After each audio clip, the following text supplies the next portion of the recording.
Hello po. Hello po sa inyong lahat. Isang magandang umaga po sa inyong lahat. Ngayon po ay 15 ng Agosto 2025 at ang oras po ngayon dito sa Los Angeles, California ay alas 6:30 ng umaga. Araw po ngayon ng Biyernes at nais ko po mag-vlog patungkol dito sa Korte Suprema na napanood ko nung isang araw na marami ang nagbablog, marami na sinasabi nila na nahihirapang sumagot ang Korte Suprema patungkol dyan sa desisyon nila na dineclare nila na unconstitutional yung isinampa na impeachment kay Sara. Dineclare nila na unconstitutional. Ay noon pa sinabi ko na mahihirapan sila o hindi nila kayang ipagtanggol yan, yung desisyon nila. Alam nyo po mga kababayan, mga minamahal, ay siguro hindi nyo alam pero ang Korte Suprema po o ang mga korte, kung ano lang yung tinatanong, yun lang ang sasagutin nila. Ganun po yan. Ay hindi naman tinatanong kung unconstitutional o hindi yung impeachment, bakit yun ang sinagot nila? Hindi ba? Oh. At isa pa nga, kaya mahihirapan nung lumabas po yung desisyon nila, ay alam ko mahihirapan silang ipagtanggol yung desisyon nila. Kasi nga, yung mga reason nila, kinuha lang sa DDS. Kung ano yung reason ng mga DDS na hindi na nga pwedeng patulan kasi nga wala naman sa hulog Wala po sa hulog Kung minsan, dinidiscuss ko kung yung nagsasalita ay nakikita ko na sincere. Sinasagutan ko sa YouTube o kaya sa Facebook kung sincere talaga. Pero yung mga explanation nila wala sa hulog Oh. Ngayon, yung ang kinopya ng Korte Suprema. At yan din ang reason ng mga abogado ni Sara At yan din ang reason nung 19 na senador. Yan din ang reason nila. Kaya nung nabasa ko na yun ang ginawang reason ng Korte Suprema, ay sabi ko mahirap ipagtanggol ito kung ang reason nila ay ganito. Sabi ko, ayan na nga, ang balita ngayon po, dalawa na yung magagaling na isa si Kainso, si Ricky Tumuturgo, Attorney Ricky Tumuturgo, diniscuss niya na talagang nahihirapan na ang Korte Suprema. Ay oo nga naman, ay ilang linggo na po yan Ilang linggo na hindi sila nagpapaliwanag, hindi sila sumasagot. At ito pa ito pa ang masama po diyan sa ginawa nila. Naglabas sila ng order nung 5 ata yan.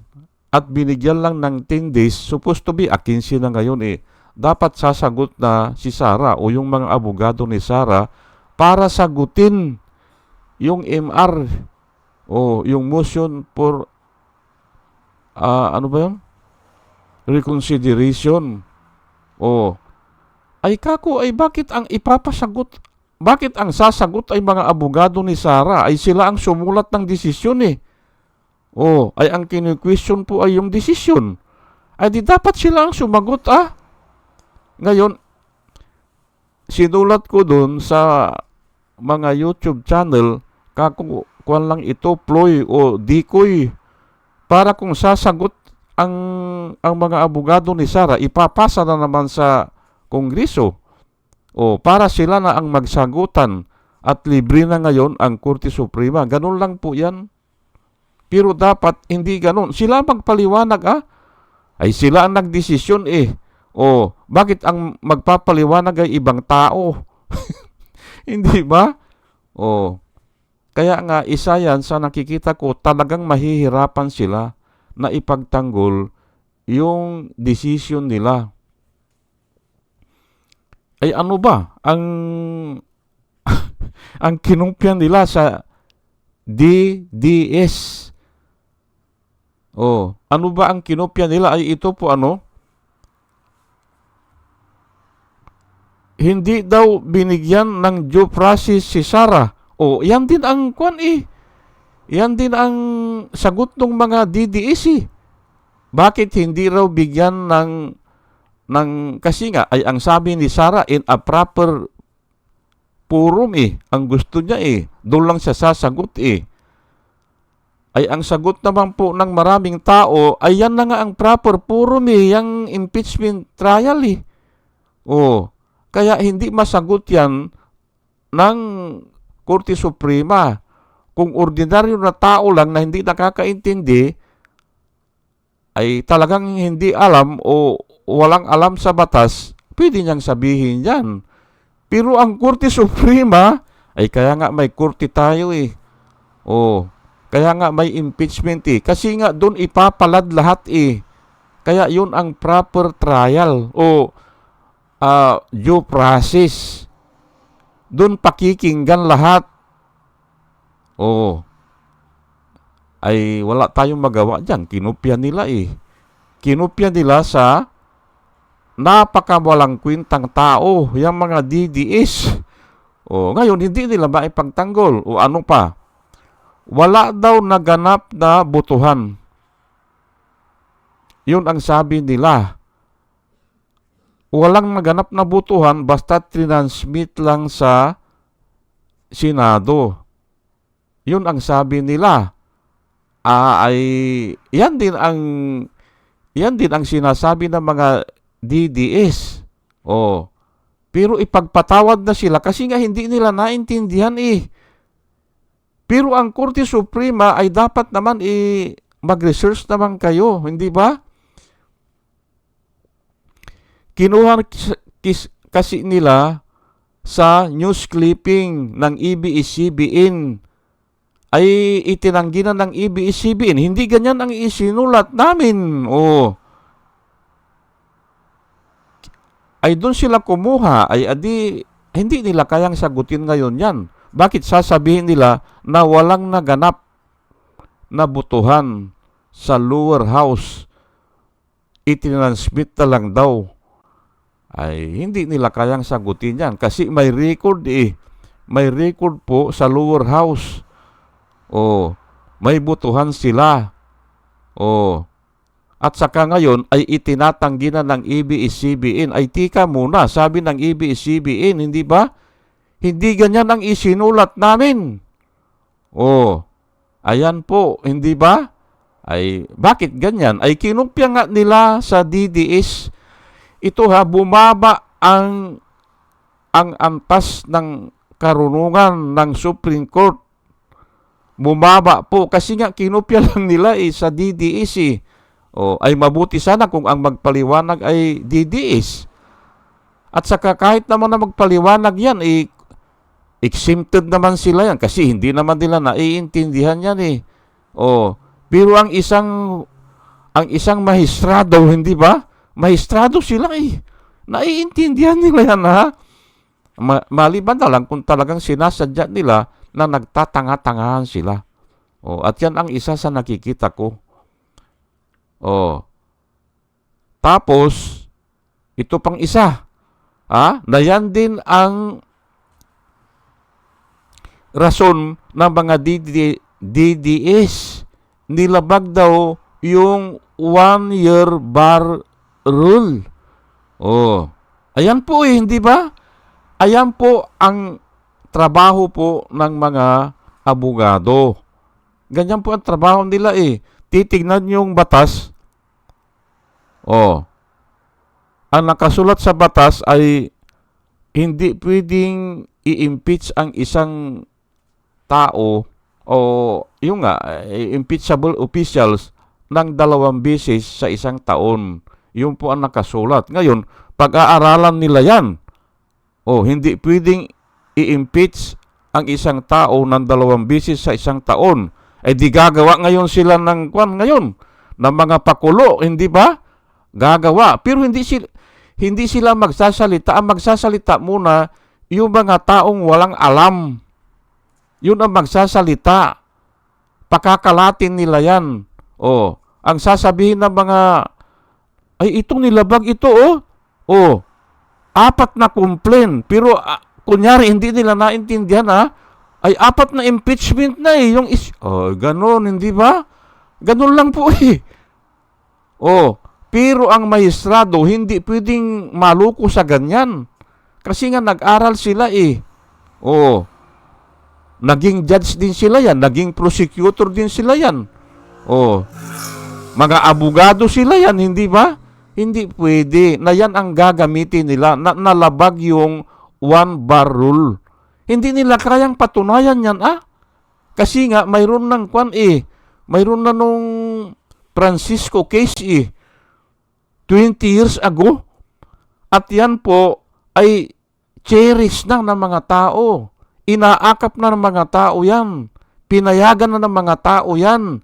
Ngayon, bigla niyong babaguhin, hindi ba? Ay hindi. Hindi papayagan ng mga tao. Hindi. Yan nga ang sinasabi ko sa mga DDS. Okay kako, nagdesisyon ang Supreme Court.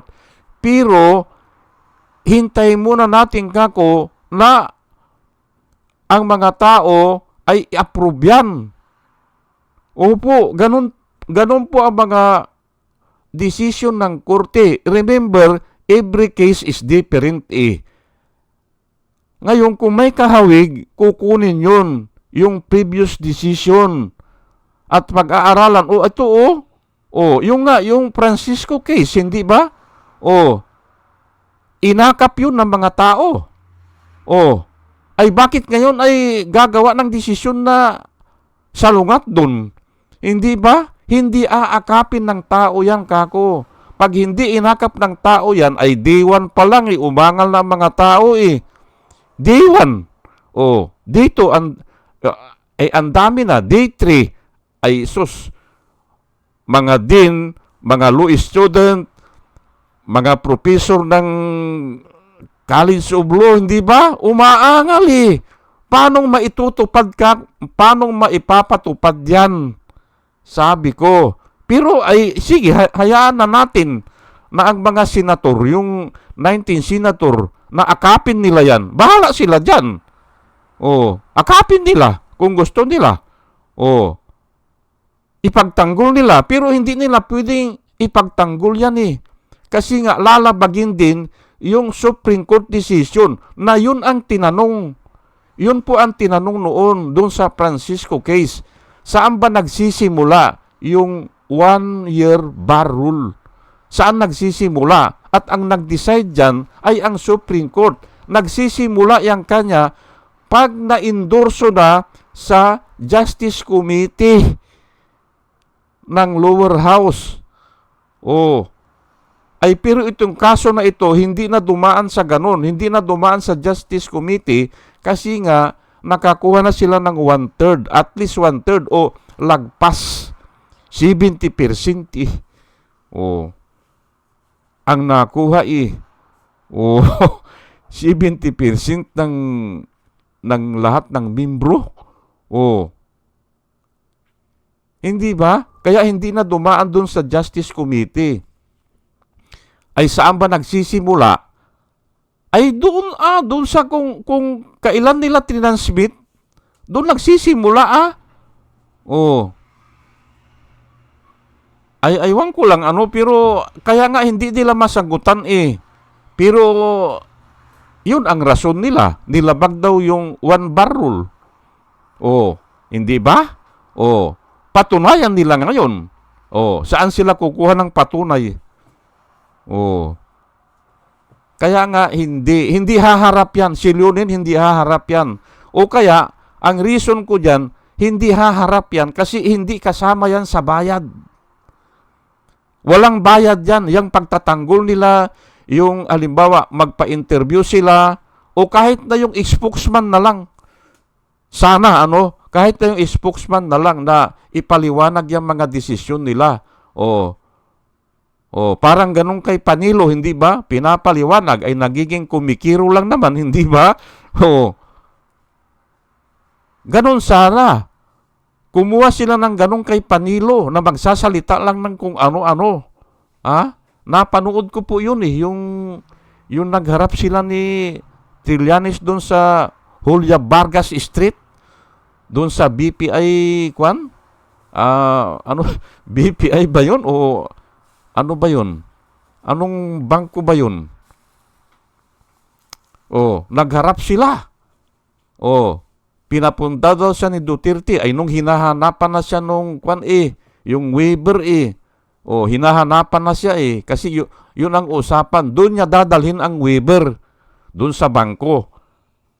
Ay nagsasalita na ng batas ay bawal kanya yan hindi ba? Bawal unless na may court order ay hindi siya mag-issue ng nilitsuran niya si Trillanes. Ganun sana. Kahit mag-hire kayo ng abogado na ganyan kay Panilo na magsasalita na parang kingkoy, hindi ba? Parang kiko-kiko. Ay pero hindi nyo gagawin yan ng Supreme Court kasi nga hindi kasama yan sa bayad, palagay ko. Hindi nila ipagtatanggol yan. At ang gagawin nila ay na lang, yung pasasagutin yung kampo ni Sara, tapos pasasagutin ang lower house, libre na sila pag nagsagutan na yan. Nakikita ko na po Ngayon, yun nga, ang pinasasagot nila ay mga abogado ni Sara. Pero bago ko po ibigay yung yung mga Bible verse, bakit mahihirapan sila na sagutin talaga yung MR? O bakit ayaw nilang sagutin? O imposible na masagot nila? Ibibigay ko po yung Bible verse, Pero bago ang lahat ay hayaan nyo muna na batiin ko po muna itong mga sumusubaybay sa atin at pasalamatan po sila. Ito po sila, si Rosana Narumi ng Japan, Al Olalia ng Bacoor, Pampanga, Librager, Alex Sarmiento, Dolor Garcia ng Milano, Italy, Nana Antibi ng Bahrain, Will Utaim ng Laguna, Nelson Balyaran, Julia Magbanua ng Singapore, Andre Deliver, Arnold Fernand ng Cebu, Lali Narbais, Jus Salan, Elenita Sklapler ng Germany, Ben Puno, Leti Peralta ng Mamboro Occidental, Mindoro, Maribel Baligat Culio, Querticu, Juna M., Rinaldo Abintino, Mel Herrera ng Evanston, Illinois, Ernesto Aburki, Placer Eduarte, Hiasmin San Juan, Roman De Paz, Mary Grace Santos, Pacmando, John Cabrera, Luin Sigaco, Ike Maglasang, Linda Trasmonte, Linda Walton, Sasha Andigwid, Leni Bungat, Agripino C., Eduardo Gonzales ng Singapore, Bumble D., Di Juana Duco, Ernesto Honrado, Josephine Lucas, Bert Abogado, Dimitrio Pascual, Soledad de Maculangan, Brinda Martin, C.G. Torrio, Melchor Tolentino, Brother Pacamara, Manuel Lim, Danilo Magno, Lawrence Alindayo, Edelberto Infante, Boss Reyes, Paul Vincent Lim, Sonny Gaya, Rupino Baldos. Saan tayo? B.T. Velasco, William Ilay, Jun D. Cinco, Victorino Ripran, Norman Nabatar, Bonifacio Avila, Danilo Magno, Carl Alman, Salvi Ibanez, Dumus Ticton, Tibtib Mercado, Bernadette Francisco, User P.O., Cyril Andres, Selmihinir Nogardi, Ruben Delpin, Mama Gina, Lanzo Bitak, Leonardo Asibis at saka si Jose Tosi. Salamat po sa inyong lahat. At ito naman po ang mga vloggers na nire-recommenda ko po sa inyo na ating panoorin at subaybayan. Michael Apasibli Bulletin, Attorney Insurrecto, Bunyog Pagkakaisa, Vlogcaster Armandin, hindi nituto kausing Aling Marie, Mr. Sa Totoo Lang To, Christian Isgira, PMTGR Vloggers, The Action Man, Roja Pantors, Divina Apostol, CG Pichay, Kapihan ni Artat Ago, Divius Johnny, Kakamping ang Batas with Attorney Claire Castro, Kawaldi Carbonil, Attorney Silo Magno at saka si Kristan. Ugaliin po natin na makinig sa kanila, at marami tayong matututunan sa kanila. Sige po, at tayo po ay tuloy-tuloy na sa ating discussion. Bakit sinasabi ko na mahihirapan talagang sumagot ang Supreme Court? Mahihirapan talaga doon sa MR na ibinigay ng lower house. Mahihirapan. Ito po Proverbs 21 verse 6.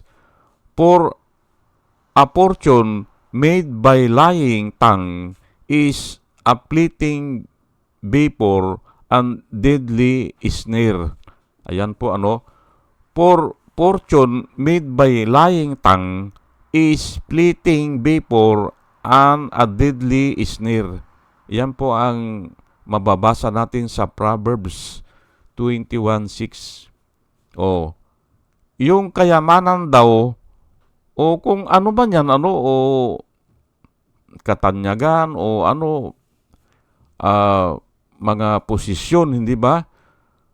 Made by lying tongue is fleeting vapor, ay inihaning tulad sa isang yung parang yung vapor ito parang hindi naman usok nakalimutan ko na ang equivalent word fleeting vapor. Yung kung nagsasaing ka, mayroong lumalabas na vapor. Kung nagsasaing ka ng bigas, iyon ay saglit lang yun. Fleeting vapor. Nakikita mo ngayon, mamaya wala na. Ganun po ang fortune o mga kayamanan o mga posisyon o kapangyarihan na nanggagaling sa lying tongue. Kaya wala sila yan hindi nila maipagtanggol yan saglit lang sila yan. And a deadly snare. Deadly means yung delikado yan na patibong snare hindi ba? 2 Corinthians, itaas ko lang po hindi na, magbabasa nyo pala dyan 2 Corinthians 13:8. For we cannot do anything against the truth, but only for the truth. Mahirap pong labanan ang truth. At nung isang araw, nakakuha ako ng verse, if you are fighting against the truth, you will not win because you find yourself fighting against God. Yan po ang verse na ibinigay ko nung isang araw. Kasi nga, ang sabi ni Jesus Christ, I am the way, the truth, and the life. Ang Diyos kasi ay truth Ngayon kung lalabanan mo ang truth, maari sa umpisa manalo ka, pero in the long run, you will not win because you find yourself fighting against God. Yan po hindi ba? For we cannot do anything against the truth, but only for the truth. Kaya hindi nila kayang ipagtanggol yan ito pang isa, Ephesians 5:11. At kung ito ay practice ng maraming tao, kaya ito ang favorite verse ko Kung ito ay isinakatuparan nila, o isinagawa nila, o memoryado nila ito, ay hindi talaga magsasagot o hindi sasagot talaga ang Supreme Court. Basahin ko lang po Ephesians 5:11. Have nothing to do or do not participate. Ang sinasabi po ng Biblia, do not participate with the fruitless deeds of darkness. Do not participate in the unfruitful works of evil. Yan po sa ibang sa ibang version po do not participate in the unfruitful works of evil, but instead expose them. Ayan po, i-expose po natin sila. Kaya nga hindi nila masagutan yan eh.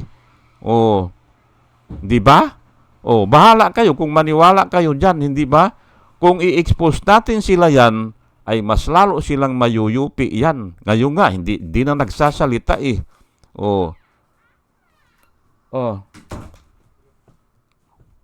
Hindi na sila nagsasalita eh. Oh.